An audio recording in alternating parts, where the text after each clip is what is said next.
पाकिस्तान ने मुसलसल दूसरी कामयाबी जो है वो हासिल की है और आज पाकिस्तान के बल्लेबाज जो हैं वो काफ़ी जारहाना मिजाज में दिखाई दिए और पाकिस्तान के कप्तान बाबर आजम से भी आज उनकी T20 करियर की तीसरी सेंचुरी स्कोर की गई थी और 193 रन का हदफ दिया गया था, जिस पर न्यूजीलैंड की टीम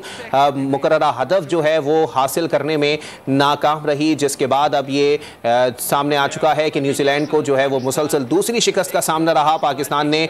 5 मैचेस की सीरीज में 2-0 की बढ़तरी हासिल कर ली है न्यूजीलैंड के खिलाफ। T20 सीरीज में पाकिस्तान की ये मुसलसल दूसरी कामयाबी है और पाकिस्तान ने न्यूजीलैंड को दूसरे T20 मैच में शिकस्त से 2-4 करते हुए 5 मैचेस की सीरीज में 2-0 की बढ़तरी हासिल कर ली है। ये 5 मैचेस की सीरीज है जिसमें पाकिस्तान ने मुसलसल 2 मैचेस खेलकर दोनों में कामयाबी हासिल की है और अब अगर पाकिस्तान तीसरा मैच जीतने में भी कामयाब हो जाता है तो फिर पाकिस्तान को इस सीरीज में फैसला कुन बढ़तरी हासिल हो जाएगी। लेकिन ये न्यूजीलैंड के खिलाफ T20 सीरीज में पाकिस्तान की दूसरी फतह है और पाकिस्तान ने न्यूजीलैंड को दूसरे T20 मैच में 38 रन से हरा दिया है।